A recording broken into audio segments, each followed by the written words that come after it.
चली आ रही है ऊपर धीरे धीरे।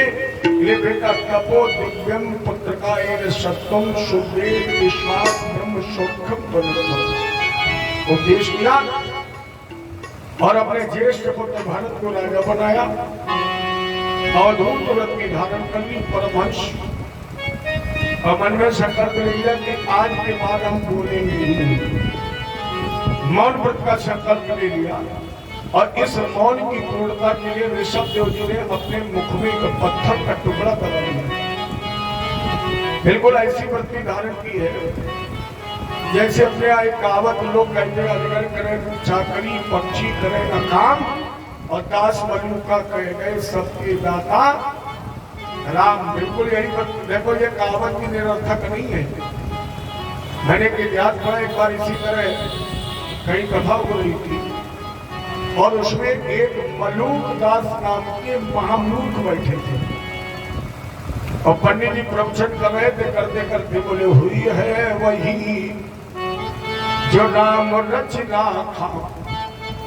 मलूक दास ने कहा चाहे पूरी भागवत सत्य हो, पूरी रामायण सत्य हो, लेकिन ये चौपाई झूठी है, ये हम नहीं मानेंगे। क्यों? मलूक दास ने कहा भैंसे हम चलाएं, सानी हम करें, दूध हम दुहें, चूल्हे पे हम गरमाएं, पिए हम। और पंडित जी कहा वही होगा जो राम जी चाहेंगे। कैसे हो सकता है? नहीं मानी। लेकिन अच्छी बात ये रही कि मलूक दास जी वहां नहीं बोले और सोचा पे कहने तो हमें का लेने देने। आरती के बाद जब पंडित जी पहुंचे विश्राम कक्ष में, मलूक दास जी का मन नहीं माना, पीछे से गए, प्रणाम किया, बोले गुरुजी गद्दी पे तुम कुछ भी कहो मैं कोई मतलब नहीं। अच्छी लगेगी सुनेंगे, नहीं अच्छी लगेगी घर चले जाएंगे। लेकिन यहाँ हम और आप दो ही अकेले हैं। हम जो पूछे उत्तर बिल्कुल सत्य सत्य देना। पंडित जी ने कहा भैया हम तो गद्दी पर भी सत्य बोलते हैं। अरे जब हमारा काम सत्य से ही चल जाए तो हमें झूठ बोलने की जरूरत क्या है? हम वहां भी सत्य बोलते हैं, यहाँ भी सत्य बोलेंगे। तो मलूक दास जी ने कहा ये बताओ तो वो सत्य है कि जो कुछ होता राम करता है? पंडित जी ने कहा हम थोड़ी कहते, दुनिया कहती है। अरे रामायण कहती हुई है वही जो राम रच रहा था। मलूक दास ने कहा तुम झूठा, तुम्हारी कथा झूठी, तुम्हारी रामायण झूठी, हम नहीं मान सकते जो कुछ होगा राम करेगा। पंडित जी ने कहा भैया हम जबरदस्ती तो करते नहीं कि तुम मान लो। अरे हम प्रवचन कर रहे हैं, कथा कह रहे हैं, मर्जी आपकी है, मानना ना मानना। मलूक दास ने कहा पंडित जी शर्त लग गई। पंडित जी बोले भैया हम जुआ भी नहीं खेलने आए। मलूक दास ने कहा चलो तुम शर्त लगाओ ना लगाओ, लेकिन हम अपनी मर्जी से शर्त लगा रहे हैं। क्या शर्त? बोले 24 घंटे एक गिलास भोजन नहीं करेंगे, एक बूंद पानी नहीं पिएंगे, और अगर तुम्हारा राम हमें पानी भी दे देगा, भोजन तो छोड़ो, अगर पानी भी दे देगा तो पंडित जी तुम गुरु हम चेला, फिर हम जीवन भर तुम्हारी सेवा करेंगे और पोथी ढोएंगे। और अगर कहीं खाना पानी न मिला तो पंडित जी पोथी धर्मियों घर है, फिर हम गुरु तुम चेला, 30 भैंसे बंधी तो चलेगी। और इतना संकल्प लेकर के चला गया शाम को। अब जब घर पहुंचा तो रोटी बन रही, इधर सोचा भोजन बन रहा है और भोजन का समय आ रहा है, हमें भूख लगेगी, खा लेंगे हम और जीत जाएंगे पंडित जी। तो अब हम ऐसी जगह जाएं जहां कुछ खाने पीने की जगह ही ना हो। तो इन्हें गांव छोड़ दिया। बाहर गांव एक बढ़िया बगिया थी, उसी पर चढ़कर पेड़ पर बैठ गया। अब देखे कहा कि हम भोजन पानी देंगे। 11 बज गए रात के। माता जी उधर से अपने बेटे को भोजन देने जा रही। थोड़ा उस बाग के बाहर कहीं काम हो रहा था तो माता जी ने सोचा वही बेटे को भोजन करा दे। तो ये भोजन लेकर जैसे उस पेड़ के पीछे से निकली, माता जी ने कहा टिफिन लाओ इसी पेड़ में बांधने, और बेटे को यही बुला करके लाऊं और यही भोजन करा दूं। तो माता जी ने टिफिन बांध दिया उसी पेड़ की डाल में और अपने बेटे को लेने चली गई। इनका बेटे को लेने जाना हुआ तब तक डाकू आ गए। कि इसी बाग में बैठते थे रात में और योजना बनाते तो सारे डाकू इकट्ठे हुए, और जैसे इकट्ठे हुए तो पहले सोचा इधर उधर देख ले कोई है तो नहीं। अब बिल्कुल सन्नाटा था, कोई था ही नहीं, रात में कौन हो वहां। एक डाकू की निगाह टिफिन पर पड़ गई, उन्हें तुरंत टिफिन उतारा और जैसे ढक्कन खोला, बढ़िया शुद्ध देसी घी की पूरी, बढ़िया सब्जी, डाकू ने कहा आनंद आ जाएगा। तो इतने किसी से पूछे नहीं, और जैसे खाने बैठ गया तब तक सरदार आ गया। क्या इसमें? बोले साहब बढ़िया टिफिन में घी की पूरी है, हम सोच रहे खा लें। सरदार ने कहा तुम निश्चित मरोगे। क्यों? बोले ये किसी का घर थोड़ी है, न किसी का चौका है कि पूरी बनी बनाई घर में रखी। पेड़ पर बनी टंगी है, पागल मत बनो। कहीं ऐसा तो नहीं है कि मैं तुम्हें मारने के लिए जहर मिला के किसी ने टांग दी हो। हम खाओ मर जाओ, मत खाओ, पहले पता लगाओ कि ये पूरी लाया कौन है, कितने ये हिमाकत की, किसकी ये ताकत जो हमारे मारने के लिए व्यवस्था की। और जैसे डाकुओं ने ढूंढना शुरू किया, ये मलूकदादी पेड़ में टंगे मिल गई। सरदार ने कहा नीचे उतरो, आप कबूतर आए। अच्छा हमें मारना चाहते, मारने के लिए तुम्हें जहर मिला के पूरी रखी, खाओ। चलो तुम आए तुम ही खाओ। मलूकदाद ने सोचा अगर खा ली तो खमखा में कल तक पोटी ढोने पड़ेगी। मलूकदाद ने कहा नहीं खाएंगे। सरदार ने कहा इसके मतलब निश्चित जाएगा, पक्का है। डाकुओं का खाओ। मलूकदाद ने कहा नहीं खाएंगे। डाकुओं ने कहा गोली मार देंगे। मलूकदाद ने कहा गोली खा लेंगे, पूरी नहीं खाएंगे। अब बताओ जो इतनी जबरदस्ती करे तुम्हारे बिल्कुल 100% जाएगा। अरे बताओ ईमानदारी सोचो, तो खूब भोजन करके आए हो और दरवाजे पर चारपाई बिछाए हो और कोई तुम्हारी छाती पर रिवॉल्वर की नाल धर दे और कहे कि अब खाओ, अच्छा पेट फट जाएगा, हमारे गोली के डर के खाना तो पड़ेगा। और मलूकदाद बोले हम गोली खा लेंगे, पूरी नहीं खाएंगे। सरदार ने कहा निश्चित जाएगा। देखा कहा अबे खा लेते तो मरे धरे रहती, लेकिन तुम्हें तो मरना ही है। तो अब हम गोली का खम खराब करें, 250 रुपये का पूरी खिलाएंगे, खाओ। मलूकदाद ने कहा नहीं खाएंगे। सरदार ने 2 पैके उठा पटक दे, तो 2 डाकू बढ़े और मलूकदाद के उठाए पटक दो। एक ने पाए पकड़े, एक ने हाथ पकड़े, खाओ। मलूकदाद ने कहा नहीं खाएंगे। सरदार ने कहा एक पूरी हमें लाओ। सरदार ने पूरी मुंह पर रखी, खाओ।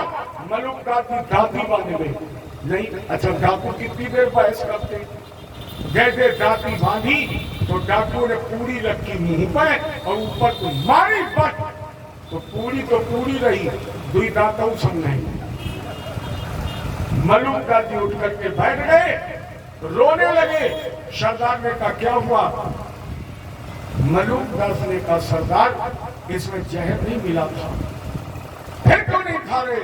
बोले हम राम के नाम का परीक्षण कर रहे थे। क्या परिणाम निकला? मलूकदाद जी यहीं से कवि बन गए और इनके मुंह से यही शब्द निकल पड़े, अजगर करे न चाकरी और पक्षी करे न काम, और दास मलूका कह गए सबके दाता। अच्छा दाता नहीं कहा तुम्हारे सामने थाली सामने आ जाए भोजन की, और अगर उसकी इच्छा नहीं है पेट और तुम्हें जानी पड़ेगा। अगर उसकी मर्जी नहीं है तो थाली पड़ी की पड़ी रह जाएगी। अरे तेरी मर्जी का मैं हूँ गुलाम, तेरी मर्जी का मैं हूँ गुलाम, मेरे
सुंदर करतारी, संशय भैया उड़ावनहारी। ताली बजाने से जीवन रूपी धमक को संशय रूपी पक्षी काटता है, ये उड़ जाएगा। दूसरे सबसे प्रमुख बात, जब आप ताली बजाते हैं तो आपके हाथ की रेखाएं बदल जाती है। अगर हाथ की रेखाओं को बदलता है तो फिर बजाइए ना राम के नाम में ताली, क्यों बैठे हो मेरे नाम, मेरे नाम।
अब कर ली भेजा तेरी रजा में, अब कर ली भेजा जी, क्योंकि दौलत मेरा तेरी नाम, मेरी दौलत तेरा ही नाम, मेरे अलमेरा तेरी मर्जी का मैं हूँ गुलाम, मेरे अलमेरा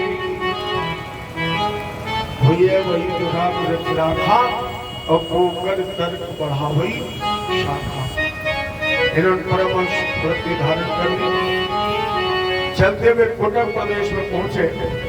राजा जैसे हम आप कर्नाटक के नाम से जानते हैं, एक राजा महाराणा ने सत्यदेव जी को अपना गुरु बनाया, लेकिन मौन व्रत लिए हुए थे, इसलिए उन्होंने अपने शिष्य को कोई मंत्र नहीं दिया, कोई उपदेश नहीं दिया, मौन व्रत ही रहे।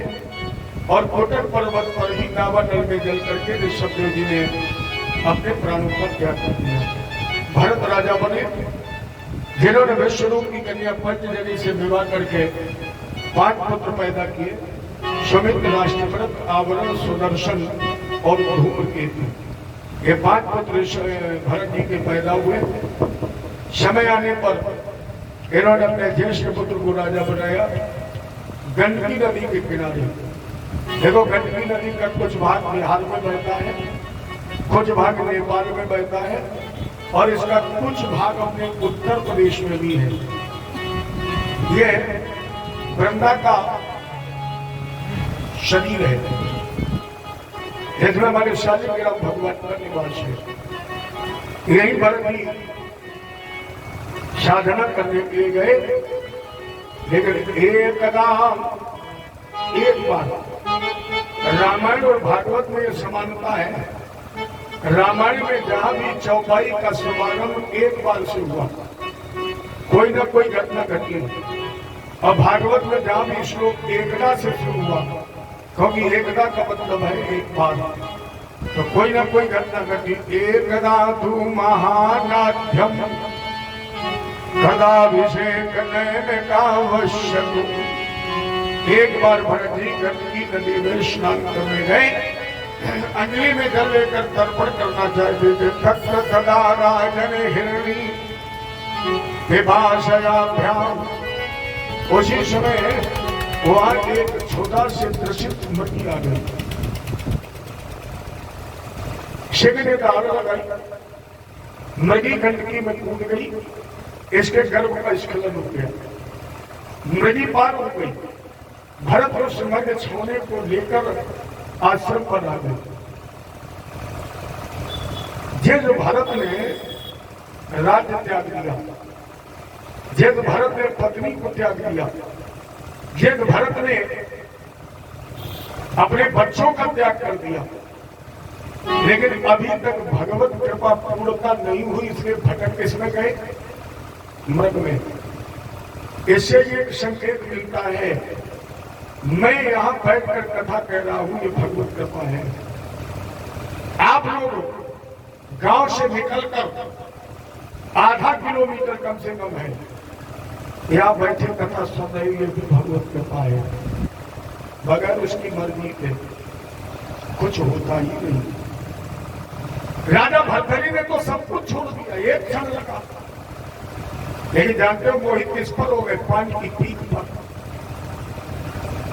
भरथरी ने सब कुछ छोड़ दिया, जब ज्यादा प्रसंग में नहीं जाऊंगा, और सबको त्याग कर जंगल में भटक रहे थे। एक झाड़ी में लाल लाल लग चमक रहा था,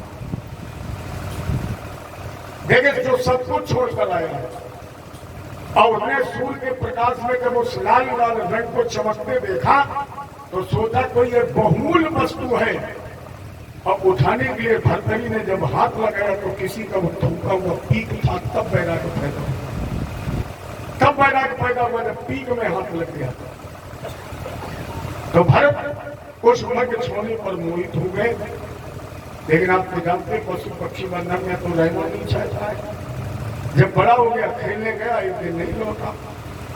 भरत से संध्या करने के लिए बैठ गए, लेकिन मन तो मृग में फंसा था, इसलिए मृग के वियोग में रोने लगे।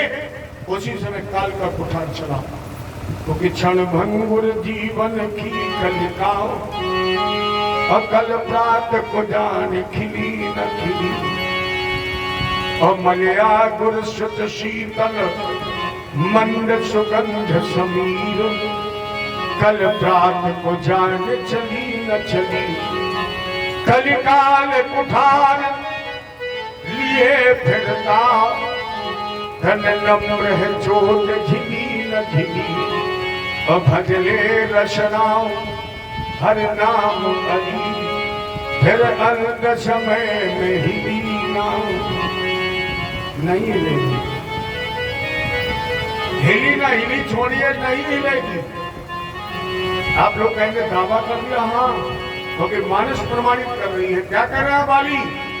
कोटि जन्म यतन कराही, अंतरामो कही आवत नाई,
भरत का अंत में मन मृग में लगा था, शरीर छूट गया, इनका दूसरा जन्म मृग शरीर में हुआ। भजन मृग शरीर में भी किया, और भरत जी का जब मृग शरीर छूट गया तो इनका तीसरा जन्म हत कश्यप दुर्योधन गया। एक कन्या गोत्री ब्राह्मण था जिसके 2 पत्नियां थी। एक पत्नी से 9 पुत्र पैदा हुए, छोटी पत्नी से 1 पुत्र और 1 कन्या। इस युग में इस जोड़े में जो पुत्र है यही भरत है। इसी का आगे चल करके नाम पड़ा जल भरत।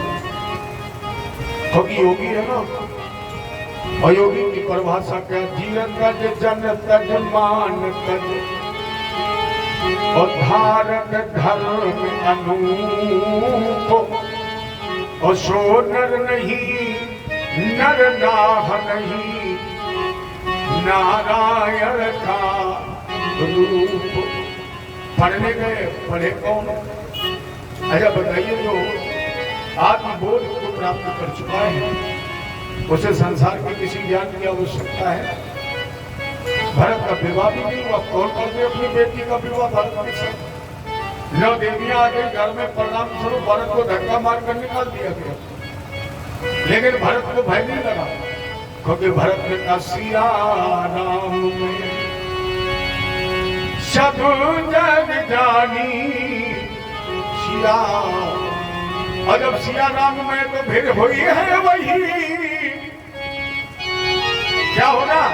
बोले हुई है वही जो राम रचना खा, अब वो कर कर के पढ़ा वही होगा जो राम नहीं करे। भजन कर रहे, डाकू लोग पकड़ ले गए, बलि देनी चाहिए, लेकिन भरत ने कहा देवी प्रपन्नार्थ हरि प्रसीद और प्रसीद माकर जगतो खिलस्य प्रसीद विश्वे शर पाहि विश्वम त्वमीशनी देवी चलाचलस्य शरणागति नाथ परित्राण परायणी सर्वस्यार्थरे देवी नारायणी नमोस्तुते। आकच पूजा नहीं, माता जी हमारी पूजा ग्रहण करो, बलि स्वीकार करो।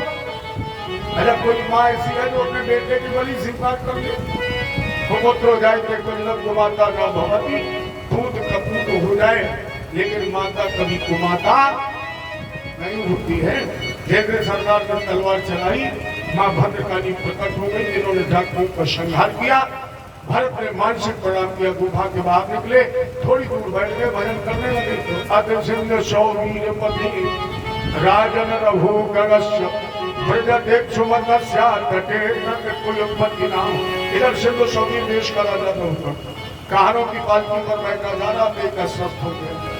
कहा जो अभी मिल जाए लगा, जो भरत को पालकी में लगा दिया गया। जो भरत की पालकी लेकर के चले, अब पालकी में भी एक चलने कला होती, सब थोड़ी चल सकते। दूसरी बार भरत जमीन पर पैर तब रखते थे जब पैर रखने की जगह देखी थी। भरत जी को भय था कि बगैर देखे पैर रख दिया तो कोई चींटी, कोई जीव दब न जाए, मर जाए, हमें हत्या लग जाए। तो कभी 4 अंगुल पर, कभी 4 बीता पर, कभी 4 फुट पर, कभी 4 हाथ पर, कभी 4 मीटर पर। तो भरत जी कभी कभी धीरे धीरे, कभी छलांग लगा जाए, कभी जंप लगाए लंबी। रघुगण ने कहा तुम्हें चलना नहीं आता? पीछे वाले बोले राजा साहब आगे वाला ठीक नहीं चल रहा है। इस रघुगण ने व्यंग करना शुरू किया, भरत जी को गुस्सा आ जाए। अरे कार्य देखो कितना दुबला पतला है, लेकिन चाल देखो कितनी तेज है, कितना अच्छा चल रहा है। लेकिन भरत ने एक भी शब्द नहीं सुना। क्यों? भरत ने विचार किया कि जब हाथी गांव में घुसता है तो सबसे ज्यादा कौन भौंकता है? हाथी कुत्तों पर ध्यान देता है। अच्छा, हाथी जब गांव में पहुंचता तो 2 लोग होते हैं। एक वो होते हैं जो बच्चों से कहते बेटा पूजन की थाली ले आओ, गणेश भगवान आई है, वो पूजा करते हैं। लेकिन गली और गांव के जितने कुत्ते होते हैं, हाथी पीछे मुड़ के भी देखता है। थकता कौन है? जो भौंकता ज्यादा है। थकता भी वही है जो भौंकता है, लौटता भी वही है जो भौंकता है। हाथी न थकता है, न भौंकता है, और ना यही सत्य का लक्षण होना चाहिए। यही सत्य का लक्षण होना चाहिए। मत दीजिए ध्यान, हमें तो परसों का दुनिया में कुछ बनना है, दुनिया में कुछ करना है, तो सबसे पहले कान बंद कर दो। अरे कदा सुन पाओगे? अगर दुनिया की सुनोगे कदा नहीं सुन पाओगे। आप लोग इतने लोग अभी 3 दिन शेष हैं, 3 दिन रोज आना। घर वाले बाद में कहेंगे, पड़ोसी पहले कहेगा, बड़ा पुजारी बन गया है, जहाँ कदा उनकी चल देता है। अरे दुनिया में हम आए हैं तो जीना ही पड़ेगा, जीवन है अगर जहर तो पीना ही पड़ेगा।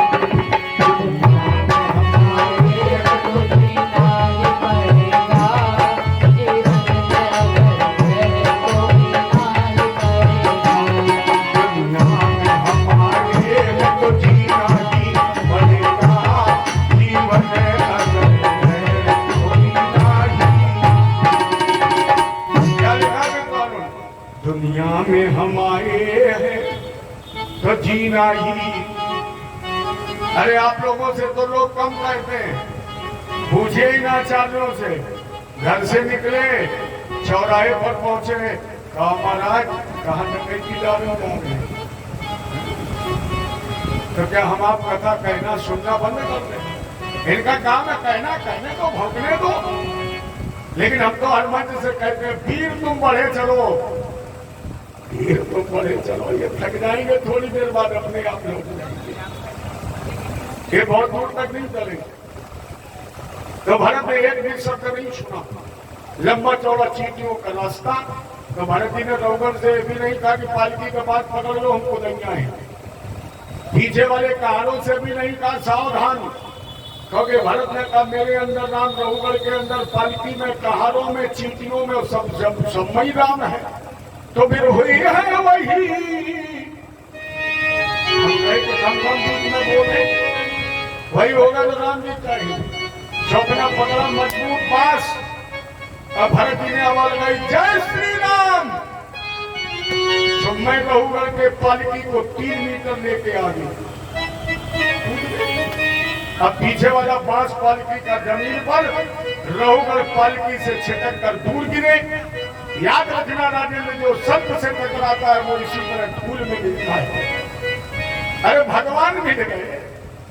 नारद जी ने कह दिया, कपिया कपी तुम कीन हमारी, तो करी है की से सहार। तो भगवान जब जानकी का हरण हो गया तो शब्द से कभी मत टकराइए। रघुवर धूल में मिल गया,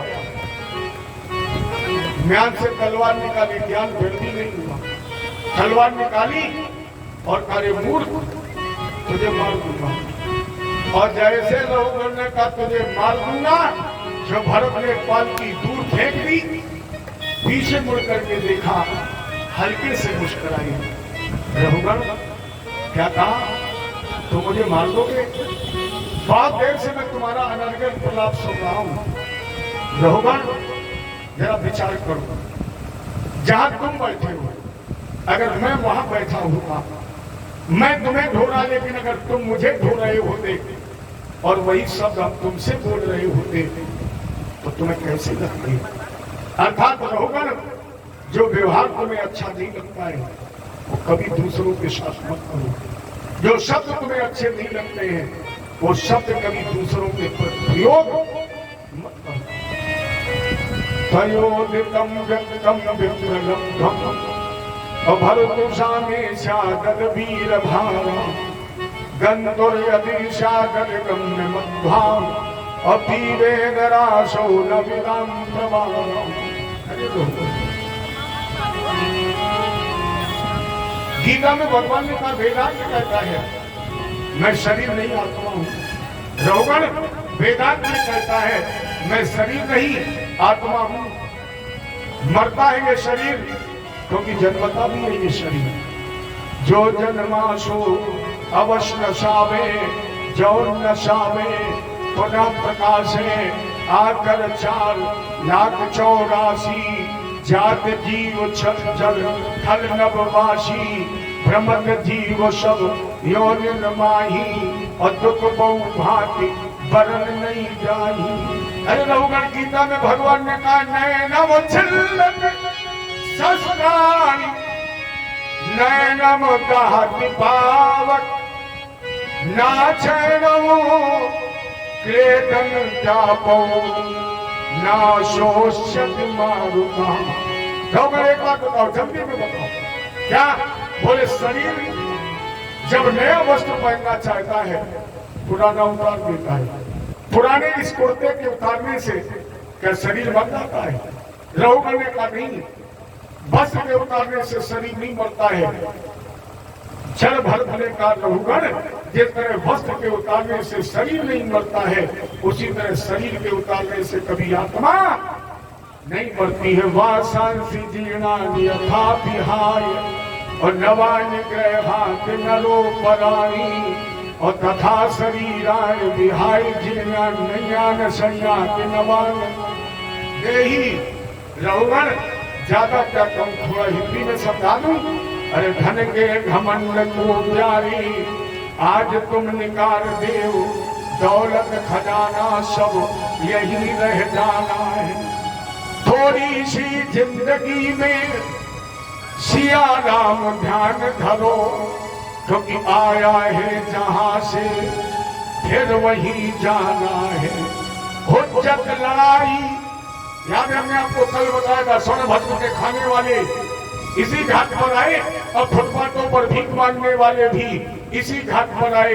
बड़े बड़े राजे महाराजे भी किसमें बादाम छानने वाले भी इसी घाट पर आए। अरे लहूगण, ये हुज्जत लड़ाई करने का कोई काम नहीं। खाए तो किसी से बैर कर जाना है।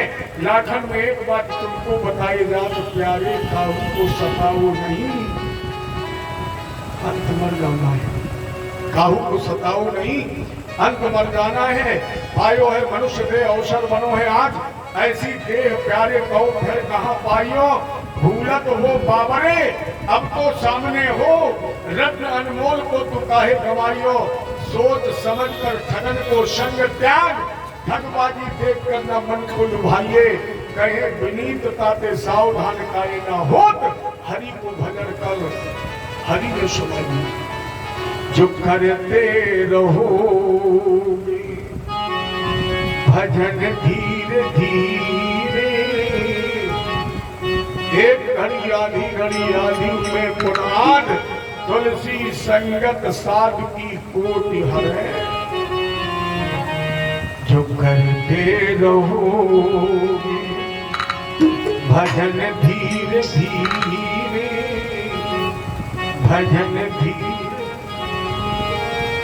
समय है, अच्छा ईमानदारी से बताइए, आपके बाद भजन करने का समय है? नहीं है ना? नहीं, हमें पता है।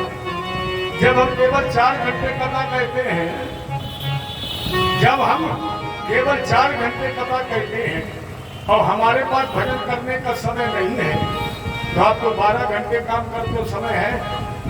भले हमारे भजन कह तो है, लेकिन हम जानते हैं हमारे पास नहीं है। तब तुम्हारे पास भजन करने का समय है? नहीं है। लेकिन हम आपको 4 स्थान ऐसे बता रहे हैं जो आपके लिए बेकार है और आपका भजन भी हो जाएगा। ज्यादा मत करिए, बहुत भजन पूजा की जरूरत नहीं है। बहुत ज्यादा धूप नैवेद्य की जरूरत नहीं है। थोड़ा भजन करिए, लेकिन निष्काम करिए, निष्कपट करिए। कैसा? जब पूजा और भजन करो तो फिर केवल पूजा करो। भाई इतना ही तुम्हें नोट करना है। 1 मिनट पूजा करो, लेकिन फिर केवल पूजा ही करो, फिर कुछ ना हो। फिर हमारे और परमात्मा के बीच में कोई पर्दा ना हो। ये पर्दा ना हो, मन में राम बगल में ही क्या मिल जाए। पहले बोले धमक ले। पहली पूजा आप कब करें? जब सुबह जागे। पहले जब जागे तो मेरी समझ उठ के सीधे सीधे काम पे लगते नहीं। जैसे आपकी आंख खुले, कोई मंत्र याद नहीं, कोई बात नहीं, आप केवल एक ही मंत्र जाप कर लें, श्री कृष्ण गोविंद हरि मुरारे, हे नाथ नारायण वासुदेव। इतना भी याद ना रहे तो हरे रामा रामा राम, ये भी अगर याद ना रहे तो हरे राम राम राम हरे। इतना ही जप लो। और मेरी समझ में आंख खुलने के बाद काम में लगोगे, इस बीच में 6 मिनट लग जाएंगे। इतना तो समय लग ही जाएगा। जगोगे, चारपाई तो करोगे, कुछ ना कुछ तो कुल्ला मंजन करोगे ही। पहला भजन 6 मिनट का, दूसरा कोई काम नहीं हो सकता है। दूसरा भजन, जब आपका मन कहे कि अब नहाए, और जैसे मन कहे नहाओ, भजन करना शुरू कर दो, क्योंकि नहाने कोई काम होता नहीं। नहाते जाओ और भजन करते जाओ। मेरी समझ में नहाने से लेकर कपड़े बदलने तक कितनी भी जल्दी करोगे तो भी कितने 6 मिनट लग जाएंगे कम से कम। फिर काम में लग जाओ।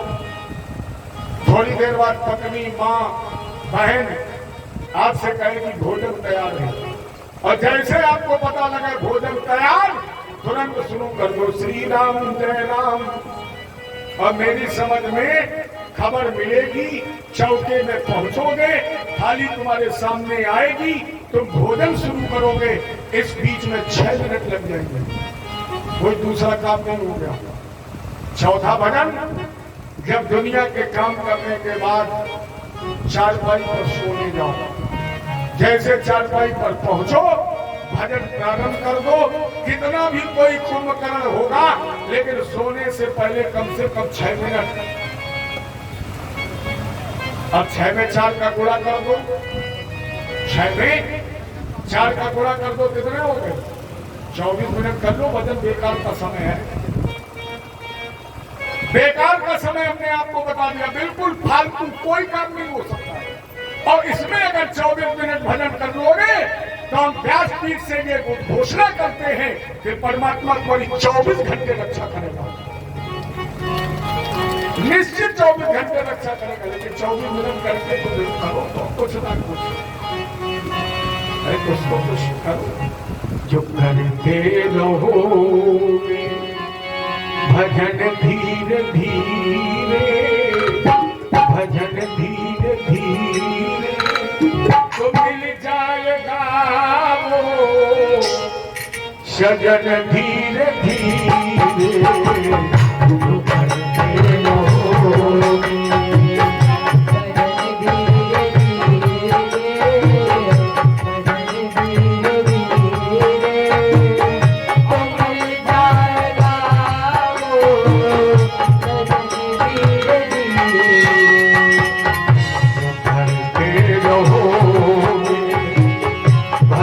धीरे धीरे, भजन धीरे धीरे।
रहोगे जतन धीरे धीरे जतन धीरे धीरे तुम्हें जाएगा जतन धीरे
एक लाइन और सुन लो, फिर कथा को गति प्रदान करूं क्योंकि घड़ी बहुत तेज बढ़ रही है। हरि नाम बिना भी जीना क्या,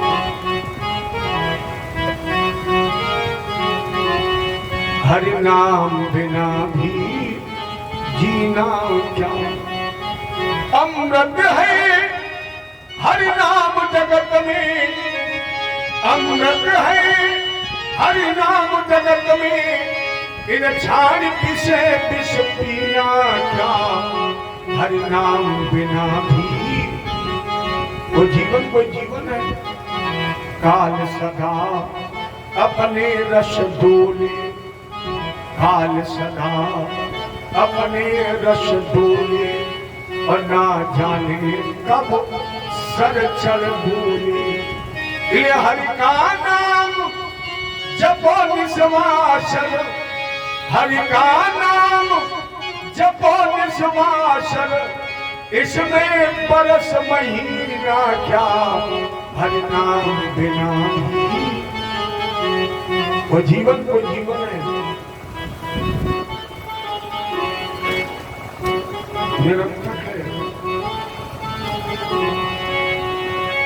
हरि नाम बिना भी जीना क्या, अमृत है हरि नाम जगत में, अमृत है हरि नाम जगत में, ये छाड़ विषय विष पीना क्या, हरि नाम बिना भी तीरथ है हरि नाम तुम्हारा। यानी कलयुग में सबसे बड़ी उपलब्धि है, तीरथ है हरि नाम तुम्हारा, फिर तो फिर था तीरथ है हरि नाम तुम्हारा, फिर तो फिर था मारा। अच्छा ईमानदारी से बताइए, कोई तीर्थ में जाता है? अब लोग तीर्थ करने नहीं जाते, तीर्थ में लोग पिकनिक मना के जाते हैं, तीर्थ नहीं जाते। बोले चलो छुट्टी है घूम आइए। कहाँ? केदारनाथ। केदारनाथ घूमने की जगह है? कोई कहता दर्शन करना, चलो बोले बच्चों के समय। कहाँ? बोले वैष्णो देवी घूम आइए। ये घूमने का विषय नहीं है, तीर्थ है हर नाम तुम्हारा और फिर तुम फिरता मारा मारा। अंत समय हरि नाम नावे, नोट करिए, अंत समय हरि नाम नावे तो फिर मक्का और मदीना क्या, हरि नाम बिना भी आभूषण से अंग है शादी। शरीर के हर अंग को हमने गहनों से सजा दिया, कानों में कुंडल, गले में हार, उंगली में अंगूठी, ये काम आएंगे। पहले तो कुंडल केवल माताएं पहनती, अब तो हमने देखा एक नई डिग्री चल पड़ी, राष्ट्रीय संत, पता नहीं कौन से पुराण से डिग्री लेकर आई राष्ट्रीय संत की। पहले अपने हिंदुस्तान में संत होते थे, महंत होते थे, मंडलेश्वर होते थे, महामंडलेश्वर होते थे, 108 होते थे, 1008 होते थे। अब ना 8 है ना खाट है, अब तो आश्रम में महाराज जी का बढ़िया ठाठ है, बढ़िया ठाठ, राष्ट्रीय संत। अब इतने बढ़िया संत बन गए कि पहले केवल माताएं कुंडल पहनती, तब हमने कथावाचकों को पहने देखा है। कथावाचक इतने इतने बड़े कुंडल, हमने कहा कुर्ता के भीतर माला दिखाओ, एक गुड़िया नहीं, और कुर्ता के बाहर कम से कम 2.5 किलो माला, माला दिखाने का विषय है। और पता नहीं हिंदुस्तान के लोग भी कैसे दीवाने हो गए हैं। 3 बातें याद रखना, 3 चीजें छुपाने की हैं, ये प्रकट करने की नहीं है। और जितने जितने भी इन 3 चीजों को प्रकट कर दिया, उधर सबसे पहले पैसा छुपाने की चीज है। घर में भी अगर गिरना तो परिवार वालों की तरफ पीठ कर लेना और चुपचाप कोने में गिन ले। और अगर तुमने आंगन में बैठ के सबके सामने गिने तो सबसे पहले पत्नी का इलाज कर, कितने रुपए को तुम क्या करो, कहाँ ले घूम रहे हो? अच्छा पत्नी मांगे ना मांगे, नाती आएगा, बाबा बाबा वो दे दो 10 रुपए, खाई बुरी किटकॉट चॉकलेट गए 10। इसलिए मानिए धन छुपाने का विषय है, घर की महिला, घर की लड़की छुपाने का विषय है। और गले और गौमुखी की माला जितने लोग देखेंगे, तुम्हारा तेज उतने लोगों में ही चला जाएगा। लेकिन अब माला भजन की नहीं है, अब तो माला डालनी गले में। वाजपेयी जी भी पहले कुर्ता के ऊपर डालते थे, लेकिन हमारे सामने जब से आने लगे कुर्ता का अंदर कर लेते, तो टूट ही जाएगी। अब बाहर दिखाने के लिए डालोगे तो टूट ही जाएगी, पता नहीं किसकी कुदृष्टि पड़ गई, टूट गई।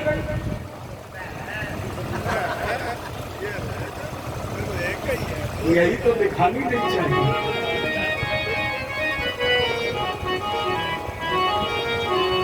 चलो कंठी है, जय जय श्री। तो मैं आपसे निवेदन क्या कर रहा, शरीर सजाने का विषय नहीं है।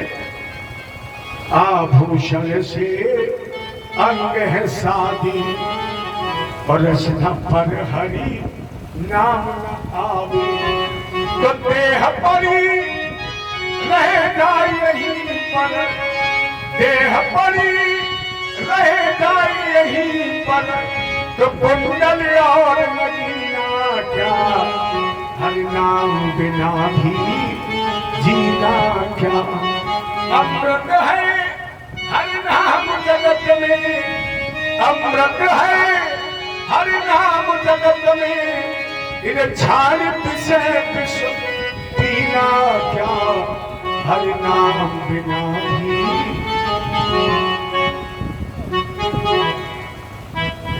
अच्छा ईमानदारी से बताना, जो कथा सुनते हैं उन्हें प्यास लगती है कि मैंने पहले कहा था कि किस लिए बज रहे हैं, इन्हें कथा का पानी थोड़ी पीना है, इन्हें ये देखना केवल पंडित जी का कौन सरदार है तो इन्हीं से ला के देखे। अरे अमृत है हरि नाम जगत में, अमृत है हरि नाम जगत में, इसे छाड़ किसे किस पीना क्या हरि नाम बिना भी। वो जीवन जीवन नहीं है जिस जीवन में राम का नाम ना हो। ये सोच समझकर ठगन को संग त्याग, ठगबाजी देखकर न मन को लुभाइए, कहे विनीत ताते सावधान का ये ना हो, हरि को भजन कर हरि को सुनाइए। जब भी मौका मिले, मुझे तो मौका मिलता मैं ठाकुर जी की एक ही बात कहता हूँ, आप लोग भी कह लीजिए। मैं करता रहूं गुणगान, ठाकुर जी एक ही वरदान दीजिए। मैं करता रहूं गुणगान, मुझे ऐसा दो